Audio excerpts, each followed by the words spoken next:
Welcome back to the Running Report Review. Running is produced for and by the culture, bro. Welcome to our little podcast interview type show. And we actually got a new name today, and it's official. We're calling it Two Black Runners.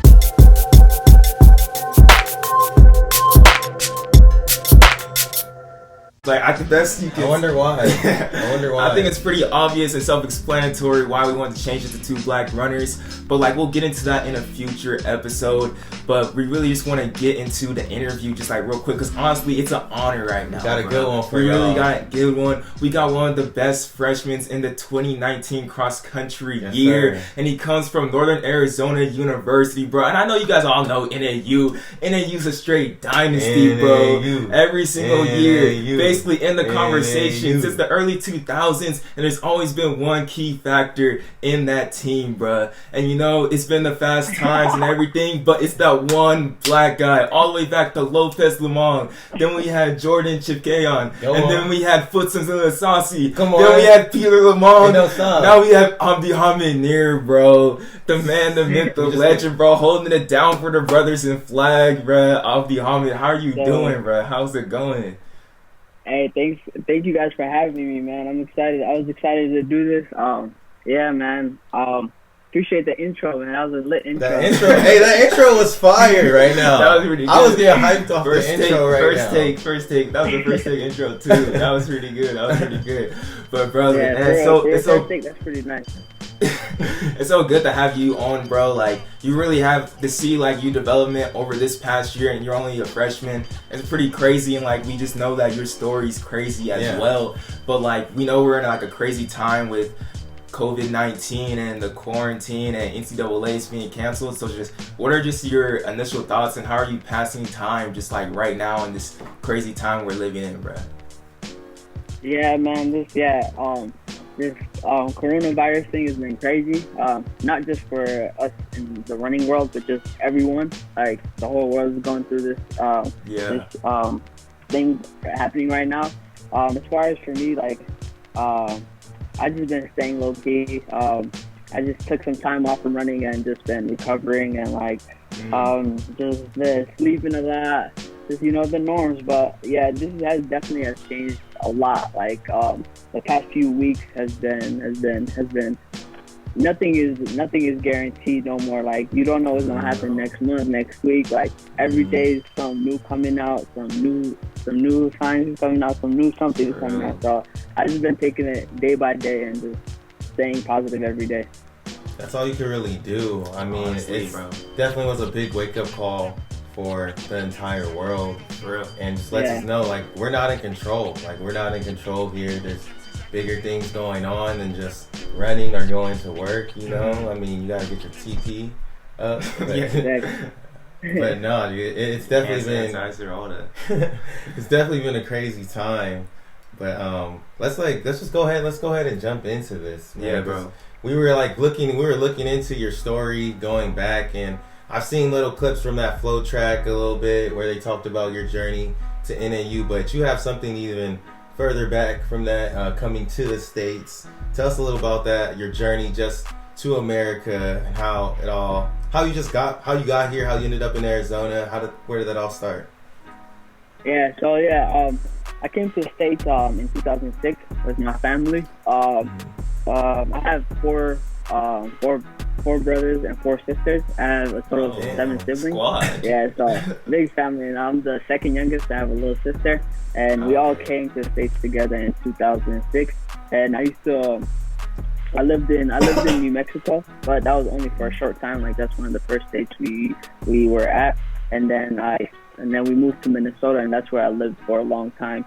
I lived there until my freshman year of high school, and then that's when I moved to Arizona and lived in Phoenix. My journey to the States at first wasn't the easiest, because I didn't speak the language, I didn't know the culture, I didn't know what was cool, what was not. So it took me a while, and I think what helped me was sports. I played soccer my whole life before I ran. So being a soccer player, you always had to have communication, especially if you don't speak the same language. You still had to soccer is the language itself, So I spoke the soccer language, and that helped me become friends with my teammates and just develop with the culture and understand the language. And yeah, it was a long journey, but I'm grateful for it because it's taught me a lot. Yeah, I'm pretty sure like all that adversity and just going through that definitely have to bring you to like this where you've gone today. But like, what was that itch that got you into running, and why are you still running now? Because like you said, like soccer really got into what you were doing in the sports, but what got you into running and on? Yeah, so I started so my sophomore year of high school. I got into a really bad car accident, like really bad. I was out of school for like 3 months, and then junior year when I came back to school, I was trying to play soccer again and try to make the varsity team. And and my coach had told me like you should try this fall sport called cross country, and he's like it's a good way to get conditioning and it's a good way to like build your endurance so you can come back to soccer and you're healthier. And I was like, that's a great idea. And my soccer coach was also my cross country coach, so it wasn't that big of a change for me. Yeah. And then I remember my first race actually was here in Flagstaff. That was the first race ever I had was here in Flagstaff, and I got third place. And then he looked at me and was like, yeah, we're not doing soccer no more. He's like, we're gonna take this serious. He's like, just you running naturally, you have natural form, and he's like, this is your first 3K ever, and you run like, I think I ran like 17:25 or something like that, and it was up here in Flagstaff, so it was just, I hated it. I wanted to quit after that day. I was like, yeah, no, I'm not doing this. He's over here hyped because I got third, but I'm like, I got third in the GD race. And 17 minutes, but I knew like I didn't like know much about running at that time, so I thought that was really good, and he thought it was really good. But me, I was still feeling the pain, so I was like, I don't know, what are you talking about? As soon as I go to Phoenix, I'm giving back my uniform. Dude, but, definitely in that altitude, that's rough. Yeah. Yeah, it was rough. Like my nose was hurting, my throat was hurting. Like what is this place? And like I've never been to Flagstaff, so like when we come up here, when you drive up from Flag to Phoenix, you feel like you're in a different state. It doesn't even feel like the same. Like Flagstaff is all got trees and stuff, and Phoenix is like a desert. It's dry. But yeah, so he talked to me a lot more and was like, no, Abdi, I think you can be really good at this. And my junior, I was a little hard-headed, so I was like, nah, I don't want to do it. And so I did track junior year, and track was all right. Still, I wasn't taking it serious. I'd like come to practice whenever I wanted and stuff like that. But then the summer going into my senior year, I had come up here again. He told me to my high school coach was like, yo, there's a cross-country camp in Flagstaff. If you're interested in, I'll pay for you. You can just come and enjoy the weekend in Flagstaff. And I had liked Flagstaff a lot because it's just dope vibes here. Like, it's really nice, good weather, and especially in the summer, I would do anything to get away from the Phoenix heat. So I decided to come to the camp, and then at that camp, I met Coach Smith. And at that time, he was still at Georgetown, but it was like 2 months later, he got hired at NAU. That's when when they won their first title. But that's where I first met Coach Smith. And when we first met, it was just like a coach and a camper, and that was it. It was cool. But he always used to tell me like, yo, like if you take this serious, like you can be really good. And from that camp, coming back from that camp, I was just so motivated. I was like, yo, I want to be a really good runner. I want to see what I can do. So I took that cross-country season seriously. I just started listening to my coach. I ran the days he told me to run and stuff like that. And we came out with a cross-country title in D1 for my last senior year. And then that really just opened up the gates with coaches, schools, and everything. Dang. So I'm guessing NAU was just on the top of that list with Mike, like basically inspiring you to really go after it. And that kind of like just speaks to how he seamlessly fit into the NAU program, and you guys just continue to win titles with him there too. So that's pretty awesome. What is like, does he have like any type of like sayings, or what makes him like such a good coach? Yeah, cause honestly, he feels like Phil Jackson to me right now, or like Phil Jackson, or even like he's more like Steve Kerr, I would say right now. The way that he got onto this NAU team and really just brought him to the promised land, bro. He got on the team and now he got winning back after like title. Like what really sets him apart, like. Nah, for Coach Smith is the GOAT, man. It's just his approach to running. Like, to be honest with you, if I can tell you, like 90% of my conversation with Coach Smith is not about running. Like, we just be talking about life. We be talking about general things, and he's just a cool dude, you know. And he knows so much about the sport, like so much. Like he's studying all the time, finding new things, and every time I've been under Coach Smith's training, it's like the type of training that pushes you, like that brings the best out of you, and like he always reminds you like that it's like everything is for you. Like you should have your own motivation, you should have your own drive, and it's just the way he approaches it, and he looks at it, the physical and the mental part. You know, the mental part, sometimes people overlook it because they think it's not that important. With Coach Smith's training, we do a lot of mental training. Like in the middle of like the workouts and stuff, he's constantly telling you the right things during the workouts, during the race, because he don't really tell us much actually during the race because he does everything during practice and stuff. Yeah. So when we get to the races, it's really like, it's the fun part. It's like the part where you can show off and, you know, go crazy.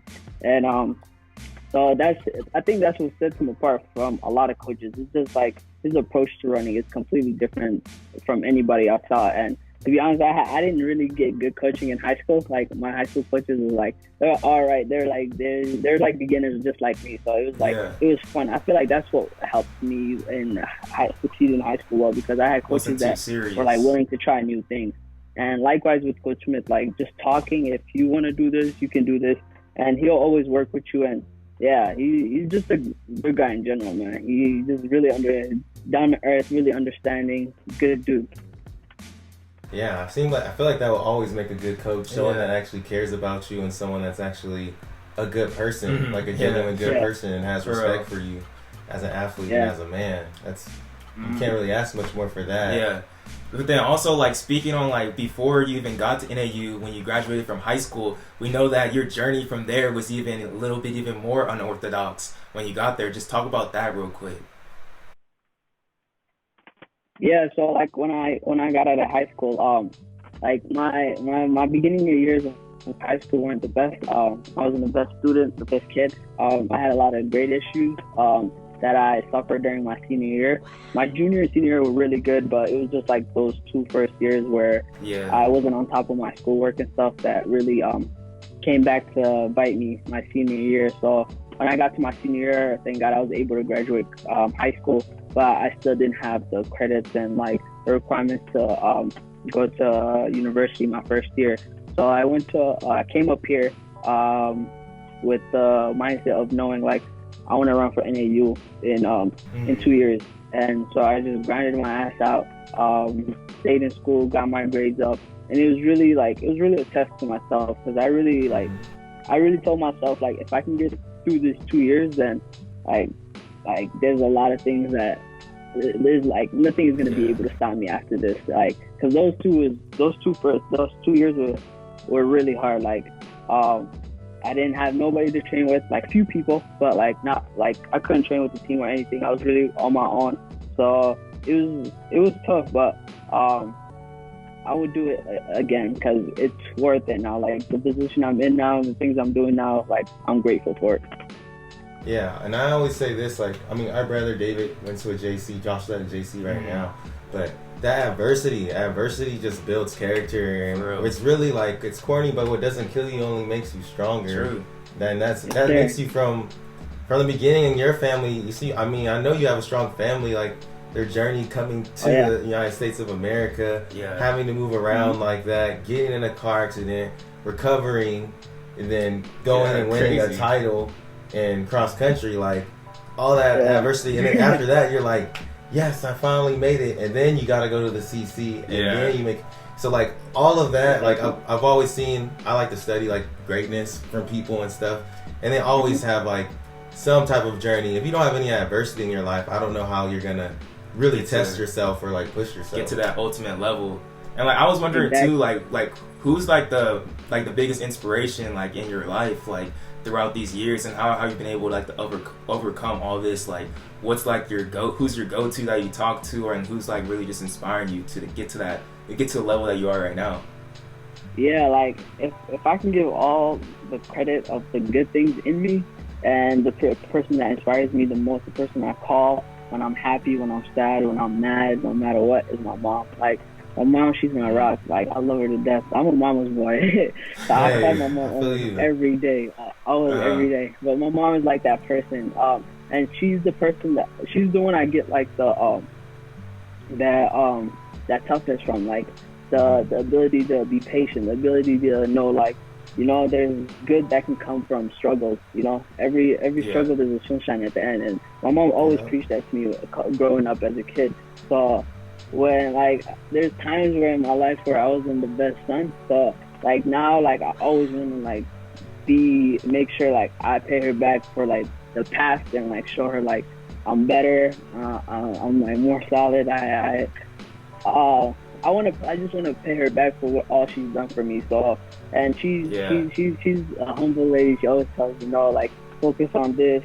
Like she loves me running and stuff, and she knows how good it is. But she always reminds me and humbles me and tells me, like, yeah, all that running stuff is cool, but just remember, get your schoolwork done, because school's gonna be Hmm. the one that's gonna pay your bills, not running, because running is not Yeah. guaranteed. My mom is definitely my person that I go to for everything. That's dope. That's dope. That's dope. So after those 2 years of training on your own, and just working to get onto that NAU team, you finally get there and you get onto a championship squad. They just won Yeah. 3 championships in a row. Something Not like one, not not two, two, not three. Oh wait, three. something we hadn't seen in the NCAA in a long Yeah. time. And you guys just keep bringing in like great talent.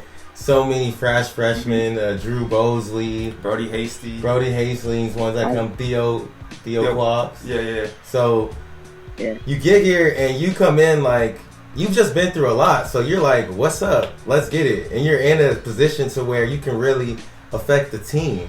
How did it feel being a part of that? What was your mindset just coming on to NAU?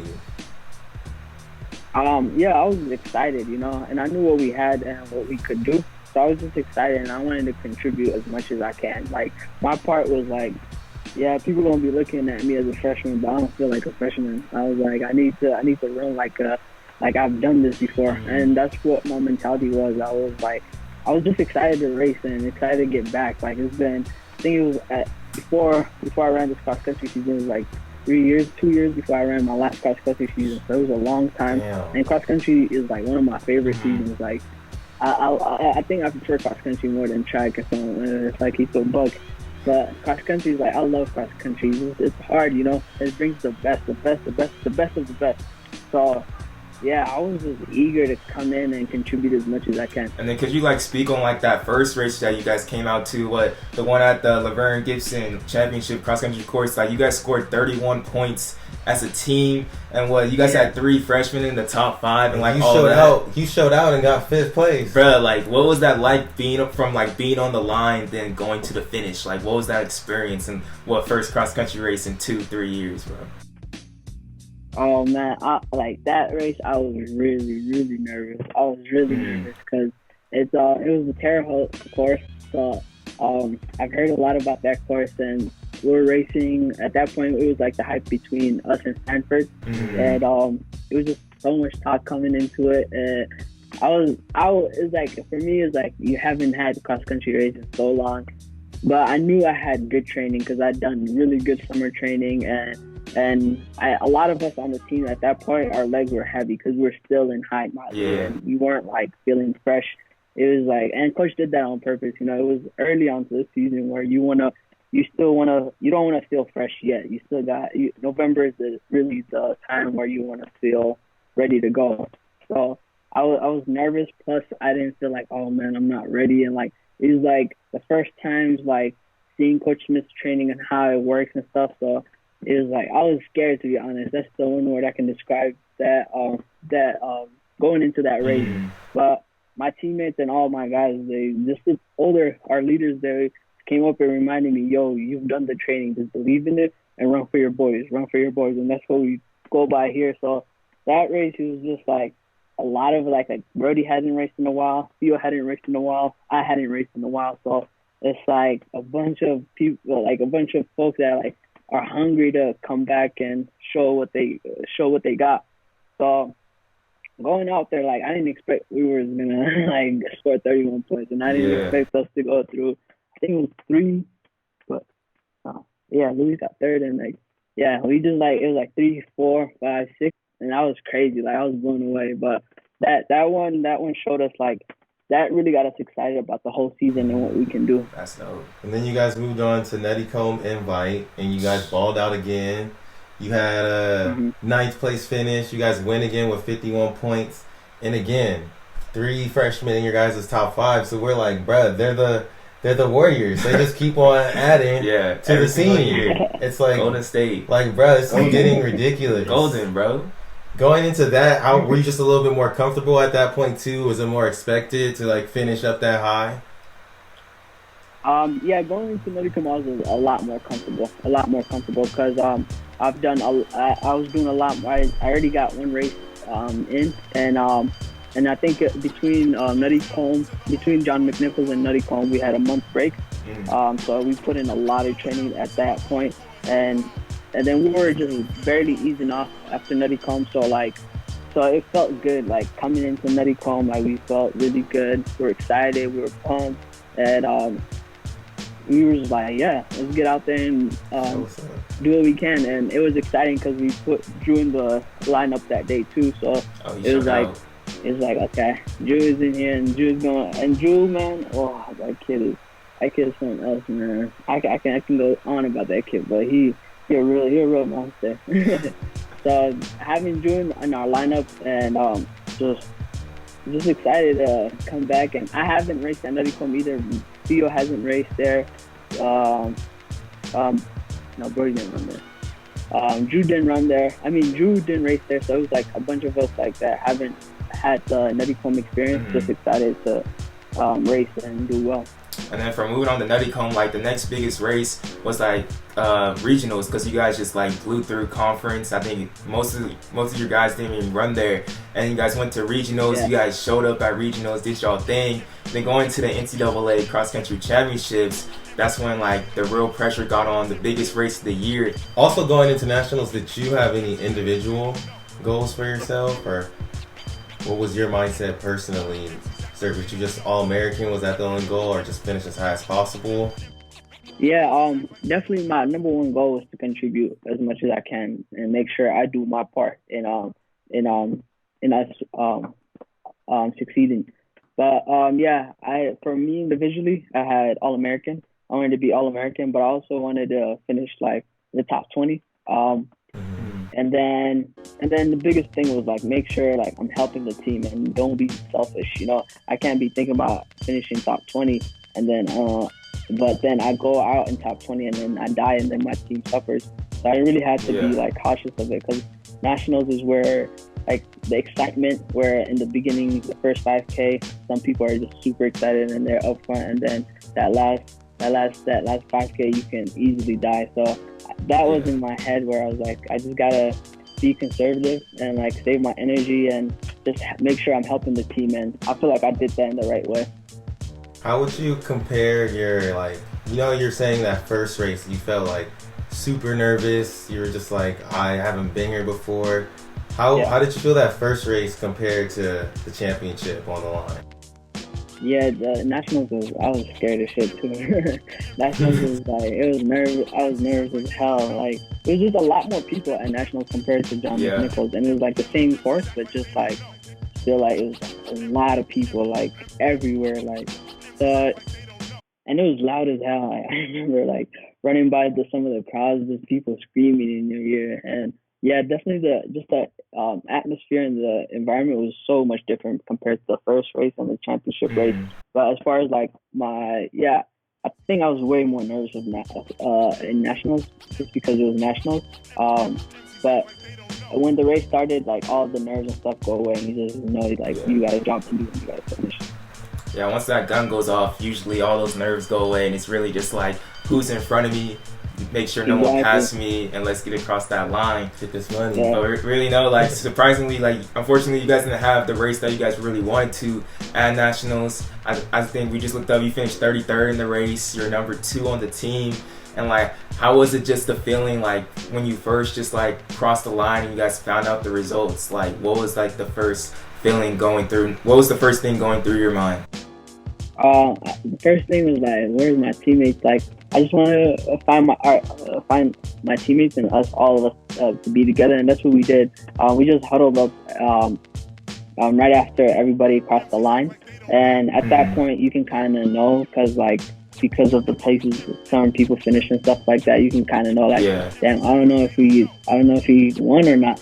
So, and then I remember just our George Beamish, our senior, just hugged us all and was like, no matter what, like, you guys made this the best season, and like, just like, no matter what, don't let this one result define us and define our season. Like, we did something incredible this season, and always keep your head up. And we made sure to go congratulate BYU, and because they've seen us celebrate the past 3 years and go crazy and have fun. And they always, every single time, they've come and congratulated us and showed respect, just like true champions do. And we did the same thing to them, just went, congratulated them, and then went to our team tent. And even though we found out we finished second, and to be honest, I thought it was worse than second. So just seeing that we finished second, like, you can't complain. Like, finishing second in the country, like, there's only one team that can be disappointed about that, and it's NAU. So it's still a blessing to be able to finish second. But I think, that loss really created a fire in all of us to go crazy during indoors. And y'all did go crazy. Y'all were going crazy during indoor. First off, you guys started off at that mile time trial, like at the NAU like all comers, and you guys went off like your milers, and then later on you got the standard in the 5K, correct? For the 3K. And then Tyler Day, he ran like 13-14 or something in the 5K indoors. Like broke like crazy. You guys were going like crazy. But then the real like terrible thing about indoors, looked like y'all were all gonna have like really great showings, and in the year was that it got canceled, bro. Like, how was that experience to be in Albuquerque, New Mexico, then it's basically the whole world shut down, and you were at like one of the main places where like it shut down for like you? So like it all felt normal going to NCAA's. We actually drove because Albuquerque is only 4 hours from us, so we were driving and it was all normal. Like, we didn't think, I thought NCAA was still on, and then we started hearing the news about the NBA players getting coronavirus, and then next morning the NBA season got canceled, and you can kind of just feel it creeping in. Like, and then we were like one of like the last teams to go pre-meet Thursday, and when we went to go pre-meet, you can just tell the vibe as soon as we came in. Like, you can tell everyone on their phones, everyone eager to see what's going on. And then in the middle, we just went for a run and then came back doing drills. And then we did like 2 strides. And I remember one of the flow track guys coming up and saying, yeah, season's canceled. And he said outdoors is canceled too. And we're like, what? I was shocked. But like, I just felt it for the seniors. Like, there was a lot of schools there, and there's just like a lot of emotions going on with the seniors and the people that like it was their first time making it. And like, my heart just went out to them, and I just felt bad for them. But it was a sad day that day, and we went back home the same day because we had to get back. So after you guys find out that NCAA's is canceled, you guys go back to Flagstaff, and just like everyone else in the world, just trying to figure out what's next. You're always hearing conflicting stuff on the news, but I hear there's a rumor going on that your boy Luis Grajava. Yeah, hold up. We need to talk about this, bro. Wait, hold on. This dude went to the dome, and the Sky Dome ran out a 402 and 9,000 feet, bro. What's going on over here, bro? With that? This man went Super Saiyan on the track. Louis the GOAT, man. Louis crazy. He hit all of us up that day asking us if we wanted to work out or time trial, and like a few of us was just not into it. Like me, I was like, nah. Like, this, I wasn't feeling it that day. But he went out. He was like, nah, if nobody's gonna do it, I'll go do it. And he went out there, and then he had Theo Quack face him through I think 1,200, no, 1,000 or like 800 or something like that. But and he ran 402. Like, that's no cap. Like, he really did that. Wait, and this was this is like the same day you guys drove back, or the next day? No, it's like 2 days after. Okay, that's crazy. Yeah, that's wild. What does that convert to? Shoot, what? Is They that said under 3? 3? Wow. Damn. Man, you need to let these kids. Savage. Yeah, man, that's I wild. think if it was like if it was an official race, I think he would have gotten the dome record because I think Diego holds the old record. I think he ran like 406 or 404 or something like that. But wow, at least 402. That's like in the Sky Dome, bro. That's crazy. And he said like everyone. I didn't go there to watch, but everyone was saying it looked easy. He didn't even look like he was. It was hard for him. Like after he ran, he was like, "Oh, that was easy." That was pretty crazy. And I knew Luis was fit though. Going into NCAA, I knew he was really fit and he was really excited to make something happen. And could you talk about like on just your other teammates real quick? Like who's like your like go-to like teammate, bro? Like who's like? Cause it seems like you guys are all like brothers. You know, it seems like you guys are really like probably one of them. The cultures feel like it's everything. Definitely when you get to like those championship teams that wins year after year. But just talk about like the relationships that you have with some of these guys on the team. Yeah, we're a really close team.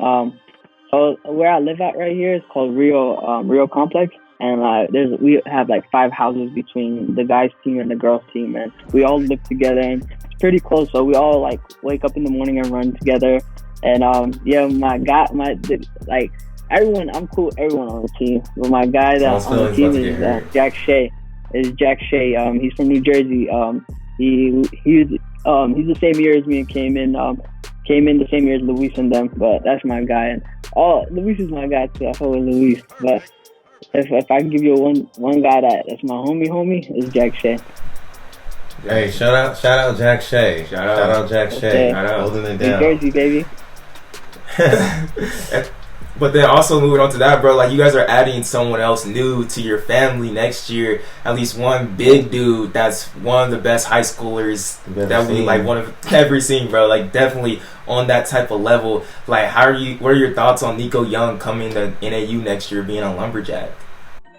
Man, I'm excited, man. Like everybody knows Nico as the fast kid, as the the kid is like the number 1 kid in his class.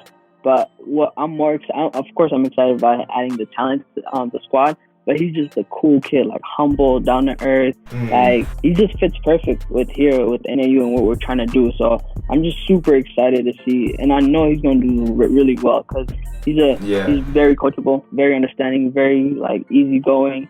And like for him to someone like him to be in his position, it's easy to sometimes lose yourself, but Nico's not like that, and that's what I'm most excited about, just being teammates with him, just training with him. And I heard he goes hard in practice, so I'm excited for that. Like when we add people here, we add competitors, so Nico's definitely a competitor. And plus Nico, and we have another kid coming in from Arizona, who's an Arizona native. I gotta mention him, Jordan Black.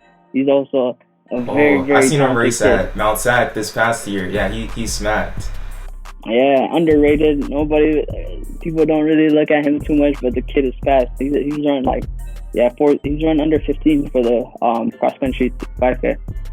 Wait, they really about to be dangerous. They gonna have 2 black kids on the team, bruh. Oh, they gonna be dangerous. They gonna be like us. They're gonna be dangerous. And their team is gonna be so young. Like it's not even fair. Like for the next 4 years, then NAU's about to be dominant, top 3 for sure. But I think with that, bro, like we're gonna start giving you like a little bit like close out like questions to really just finish off this great like podcast like strong, bro. Like thanks for coming on.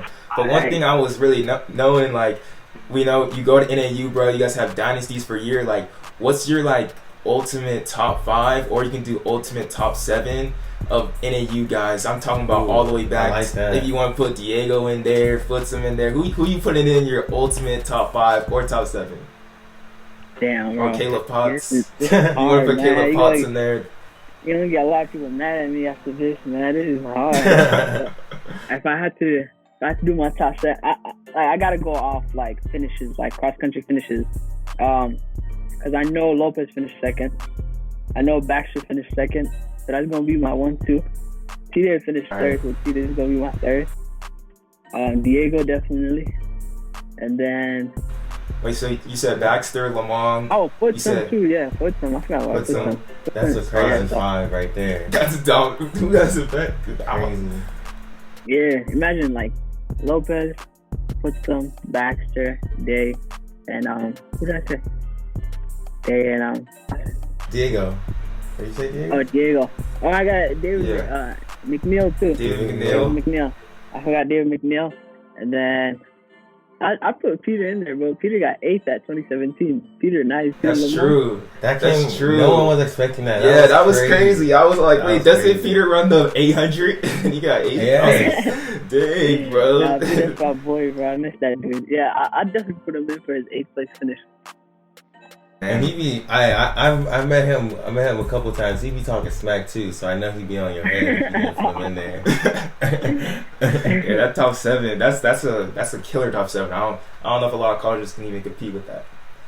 But also, just closing out, what are you listening to? Who are your top 5 artists right now? Yeah, if you want to do right now or all time, whichever one. It's basically right now and all time probably be the same, but I listen to a lot of Lil Baby, a lot of Gunna, a lot of Rowdy Rich, Lil Durk. Like that Atlanta sound? Huh? You like that Atlanta sound, Roddy Rich and all that? Yeah, that Atlanta sound, that drill music. I just like that. Yeah, it's good music, especially Rowdy Rich, bro. He got that Antisocial. That album go hard, and every song is a banger. Yeah, Lil Baby and Gunna, it's good music. It's party music, but it gets me going. And then Lil Durk, definitely up there.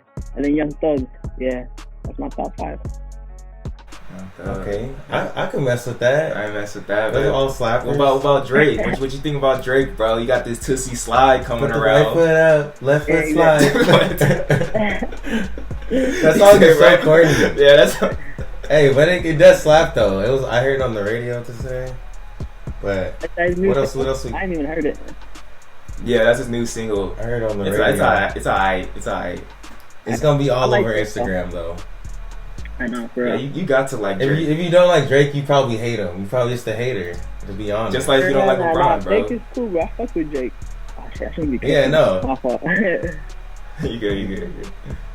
So then, last thing, what mark do you want to leave on the sport of running? Yeah, anything. Bro, I just want to be the best that I possibly can. Just want to leave motivation, inspiration to the younger generation, like people to come up to inspire them and motivate them to go harder and to definitely do the best as I can. I want to see how far I can go, how hard I can work, and see what happens. But definitely inspire the next generation is the biggest thing I want to do before I leave the sport. All right, bro. Thanks, bro. I love that answer. That was a great answer, to be honest, and I think I'm gonna apply that to what I want to leave on this mark too. That's what I want to leave on track and field as well. Be honest, inspire people. I think that's great. You guys are doing it right now. Running report. Appreciate it. Hey, appreciate that love right there, bro. For real. And I think I think this dude's on the bigger and better things. For sure. I'm pretty sure we come back 2 years from now and we'll be all like NCAA champion. You got to start on the running report first interview. Come on, bro. I'll put it. I can see it. I can see it, bro. But thanks for coming on, bro. Really do appreciate you coming on. Like, you're part of the running report family now. Anytime you want to get something off your chest, just tell something. You want to call someone out or something like that, and just hook us up. We got your interview. Okay. For sure. Thank you guys for having me, man. This is dope. I'll definitely come up in the future again. And if I got beef, I know the outlets are awesome. We got you, and we got your back too. We ain't gonna let nobody mess with him, bro. You gotta come through us first. You gotta come through the 2 black runners first. You can try to mess with Abdihamid. They don't want that smoke. Yeah, they don't want that smoke. Nobody wants that smoke. So yeah, see y'all next time, bro. Thanks for coming on.